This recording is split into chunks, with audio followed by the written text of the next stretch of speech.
पाकिस्तान की cricket team में 2015 से अल्हम्दुलिल्लाह मेरी एंट्री हुई थी। तो अभी तक मैं पाकिस्तान व्हीलचेयर क्रिकेट टीम का हिस्सा हूं, जिसमें हमने 3 टूर्स किए हैं, जिसमें हमारा मलेशिया, दुबई और नेपाल शामिल था। और अल्हम्दुलिल्लाह पाकिस्तान एक वाइड टीम है जो अभी तक किसी टीम से हारी नहीं है, क्योंकि we are pioneer of this game. और इस गेम के हम पायनियर है और हम इंशाल्लाह पायनियर लेंगे। फर्स्ट एशिया कप हुआ है वो भी पाकिस्तान ने विन किया।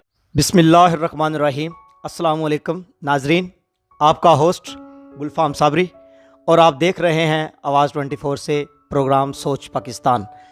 नाजरीन, आज जिस शख्सियत से हम आपको मिलवाने जा रहे हैं, मंडी बाउद्दीन की व्हील चेयर क्रिकेट टीम के खिलाड़ी, माजूर होते हुए भी एक ऐसा वर्क कर रहे हैं, अपनी ज़िंदगी को आगे बढ़ा रहे हैं, अपनी तालीम को जारी रखा है और अपनी ज़िंदगी के दूसरे लवाजमात को भी साथ लेके चल रहे हैं, क्वालिफ़िकेशन हासिल कर रहे हैं और अपनी जो पाकिस्तान की क्रिकेट टीम है, व्हील चेयर क्रिकेट टीम, उसके बहुत ही अच्छे मायनाज खिलाड़ी हैं। उनका नाम है सदर अयूब। अस्सलाम वालेकुम सर। वालेकुम अस्सलाम। कैसे हैं आप? अल्हम्दुलिल्लाह बिल्कुल ठीक ठाक। आप सुनाएं, आप कैसे हैं? अल्हम्दुलिल्लाह, हमें बहुत खुशी होती है जब हम अपने मुल्क के ऐसे टैलेंट को, ऐसी शख्सियात को देखते हैं कि जो इतनी अपने अंदर जो है ना एहसास कमतरी का शिकार नहीं होते और अपनी ज़िंदगी को बढ़ा के चलते हैं। आप इस चीज़ को कैसे बयान करते हैं? बेसिकली देखिए कि माजूरी आपके रास्ते में रुकावट नहीं होती। रुकावट बैरियर्स होते हैं। बैरियर्स जब ख़त्म हो जाते हैं तो मेरे ख्याल से हर पर्सन जो है नॉर्मल ज़िंदगी सर्वाइव कर सकता है। तो जहाँ तक मेरी डिसेबिलिटी के हवाले से बात है, मैं कहता हूँ कि सोच पॉजिटिव होनी चाहिए, पेरेंट्स सपोर्ट होनी चाहिए। अगर हर पर्सन को आज सोसाइटी में पेरेंट्स सपोर्ट हो तो वो शायद मुझसे भी आगे जा सकते हैं। तो this all credit goes to my friends and parents है, क्योंकि आज जिस स्टेज पे मैं हूँ तो मेरे ख्याल से सबसे ज़्यादा मेरे बैकग्राउंड का सहारा है मेरे पीछे। और माजूरी कभी भी रुकावट नहीं होती किसी के रास्ते में भी, कि लोग समझते हैं कि हम माजूर हो गए तो शायद हम एक घर तक महदूद रह, घर की सीढ़ी तक महदूद रह। कि सोच बदलेंगे तो इंशाल्लाह अच्छे अच्छे काम करेंगे। ज़रूरी नहीं कि स्पोर्ट्स की एक्टिविटीज़ में सब दोस्त आ गए, अदर्स काफ़ी एक्टिविटीज़ है, एजुकेशन की फील्ड्स हैं, बहुत सारी चीज़ें हैं जिसमें आप अपने आप को एडजस्ट कर सकते हैं, अपने जैसे दोस्तों के लिए मिसाल बन सकते हैं। अच्छा अयूब भाई, आप ये बताएं कि आपको कितना अर्सा हो चुका है जो पाकिस्तान की क्रिकेट टीम में? पाकिस्तान की क्रिकेट टीम में 2015 से अल्हम्दुलिल्लाह मेरी एंट्री हुई थी। तो अभी तक मैं पाकिस्तान व्हीलचेयर क्रिकेट टीम का हिस्सा हूं, जिसमें हमने 3 टूर्स किए हैं, जिसमें हमारा मलेशिया, दुबई और नेपाल शामिल था। और अल्हम्दुलिल्लाह पाकिस्तान एक वाइड टीम है जो अभी तक किसी टीम से हारी नहीं है, क्योंकि we are pioneer of this game. और इस गेम के हम पायनियर है और हम इंशाल्लाह पायनियर लेंगे। फर्स्ट एशिया कप हुआ है वो भी पाकिस्तान ने विन किया है, बाकी 2-3 सीरीज़ हुई वो भी पाकिस्तान ने विन किया। तो ये बड़ी एजाज़ की बात होती है कि जब अपने एक छोटे से सिटी को रिप्रेजेंट करते हैं इंटरनेशनली लेवल पे, तो ये मेरे ख्याल से बड़ी काबिल तारीफ़ बात है। अच्छा, क्रिकेट के अलावा आपकी लाइफ में और क्या मसरूफियात है? क्रिकेट के अलावा बहुत सबसे इम्पॉर्टेंट तो मेरे ख्याल से हॉबी जो है वो क्रिकेट ही है। कि दैन लोगों की फ़र्स्ट प्रायोरिटी एजुकेशन होती है, लेकिन मेरी फ़र्स्ट प्रायोरिटी जो है एज आ क्रिकेट है। तो लेकिन एज आ मैं स्टूडेंट भी हूँ, तो साथ साथ अपनी क्रिकेट एकेडमी भी है, अच्छे दोस्त के साथ। यानी कि बात करने का मकसद ये है कि जब आप दोस्त अच्छे मिलते हैं ना, तो आप बाहर के बैरियर्स आपके लिए ख़त्म हो जाते हैं। तो बहुत सारे अच्छे दोस्त मेरी लाइफ में आए हैं, बहुत सारे रास्ते क्लियर्स हुए मेरे लिए। तजर्बा है, ज़िंदगी एक तजर्बे का अमल है, तो तजर्बे होते रहते हैं, अच्छे बुरे सब इंसान के साथ चलते हैं। लेकिन अल्हम्दुलिल्लाह कि मैं बड़ा खुश हूँ अपनी ज़िंदगी के साथ। अच्छा अयूब भाई, आप ये बताएं, हमें पता चला है कि आप माजूर तबके के लिए कोई मुहिम चला रहे हैं या उनके हेल्प के लिए कोई काम कर रहे हैं, वो क्या कर रहे हैं बताएंगे?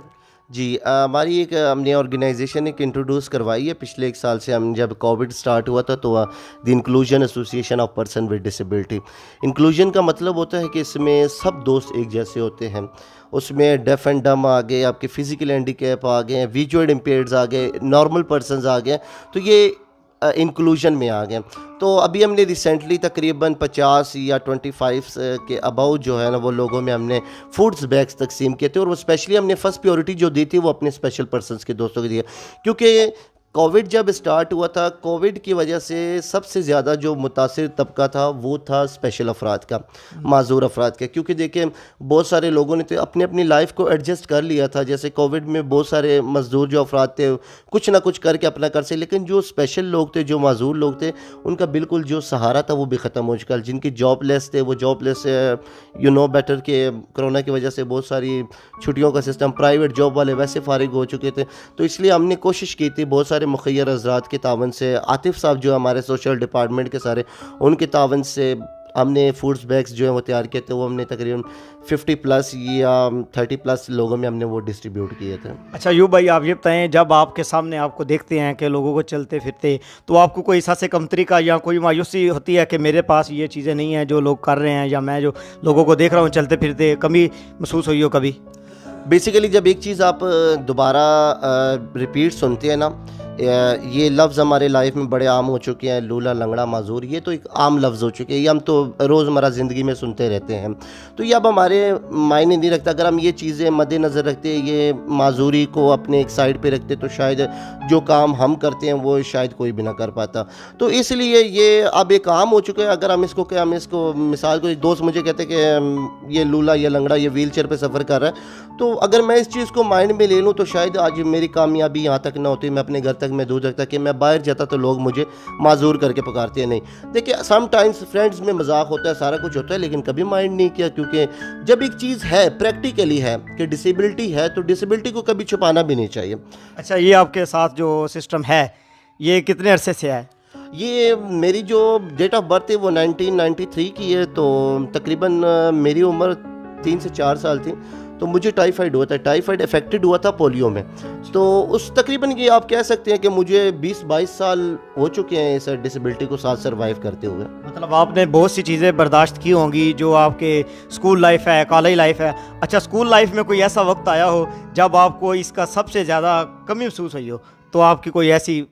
एग्जैक्टली बेसिकली एक टाइम्स था कि जब हमने 2009 में स्पोर्ट्स गाला में पार्टिसिपेट किया था, तो वहाँ पे सीएम जो थे हमारे शहबाज शरीफ साहब, तो मैंने उनके सामने एक स्पीच की थी।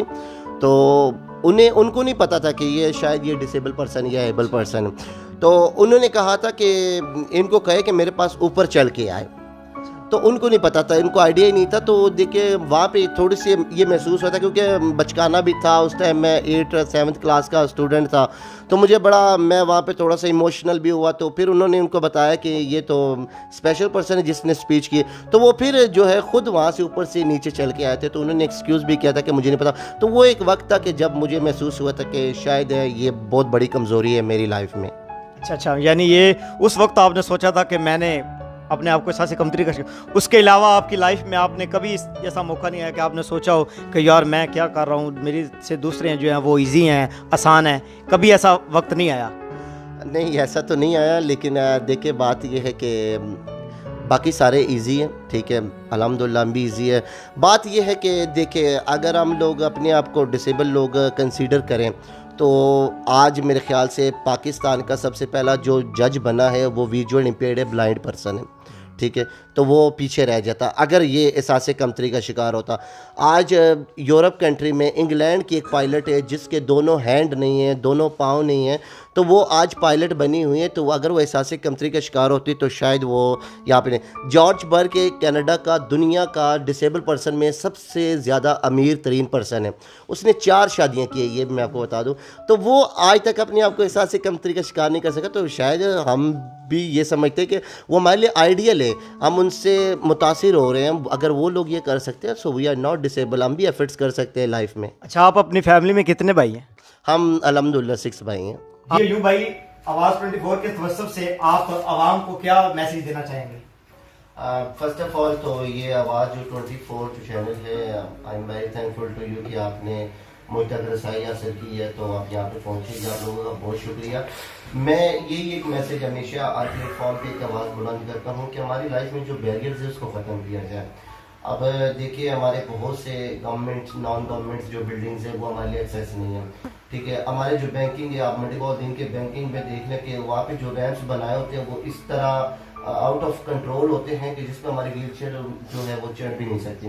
तो इसलिए जितनी भी बिल्डिंग्स होती है गवर्नमेंट्स के, जो हमारे अफराद सुन रहे होंगे, तो उनसे रिक्वेस्ट करूंगा कि देखिए हमारे रास्ते में बैरियर्स खत्म किए जाएँ। सबसे पहले जहाँ पे सीढ़ियाँ बनाई जा सकती है उस पर इतना खर्चा कि वहाँ पे एक रैंप भी बनाया जाए। मेरे ख्याल से रैंप पे खर्चा भी कम किया जा सकता है सीढ़ियों के बदौलत, तो इसलिए ये बैरियर जो है ख़त्म किया जाए। सेकेंडली मैं ये कहूँगा कि जितने भी हमारे पर्सन विद डिसेबिलिटी, जो हमारे माजूर अफराद, जो बहन भाई जो ये हमारा प्रोग्राम सुनेंगे, मैं उनसे एक छोटी सी रिक्वेस्ट करूँगा। वो रिक्वेस्ट ये होगी कि प्लीज़ प्लीज़ अपने आप को डिसेबल न समझे। रोड पे चौराहों पे बैठ के भीख मांगने से बेहतर है कि एक दिन आप एक ऐसा काम कर जाए कि लोग आपके पास चल के आए।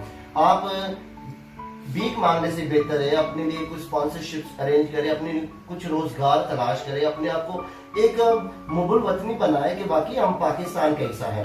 अगर हम इस तरह भीख मांगे, सड़कों और चौराहों पे खड़े होकर लोगों से भीख मांगे, लूडे लंगड़ों के ताने सुनने से बेहतर है कि एक दिन अच्छा काम करें। और सब दोस्तों से ये रिक्वेस्ट करूंगा कि अपने बच्चों को तालीम दिलवाएं ताकि वो किसी की महफिल्स के काबिल हो जाए, ताकि उनको पता चले कि डिसेबिलिटी कोई मायने नहीं है, सोच बदलनी है। जब सोच बदल जाएगी तो इंशाल्लाह सब कुछ बदल जाएगा। जी नाजरीन, आपने बात सुनी अयूब भाई की। वो अपने आप को नामाजूर समझते हैं, दूसरे जो माजूर इंसान हैं या तबका है माजूर तबका, वो अपने आप को एहसासी कमतरी का शिकार बिल्कुल ना बनाए। अगर अल्लाह ताला ने किसी शख्स के अंदर कोई कमी रखी होती है तो ज़रूर उसमें कोई ऐसी हिस्स होती है जो कि उस कमी को दूर करता है। जैसा कि आपने देखा अयूब भाई अपनी तालीम को भी बीए कर रहे हैं, अपनी तालीम को भी जारी रखा है और साथ पाकिस्तान व्हीलचेयर क्रिकेट टीम के खिलाड़ी भी हैं और अपनी गेम भी जारी रखी है और अपनी लाइफ को अच्छे तरीके से सर्वाइव कर रहे हैं। जी नाजरीन, अपने मेज़बान गुलफाम साबरी को इजाज़त दिए, फिर मुलाकात होगी अगले नेक्स्ट और एक अच्छी स्टोरी के साथ। खुदा हाफिज़।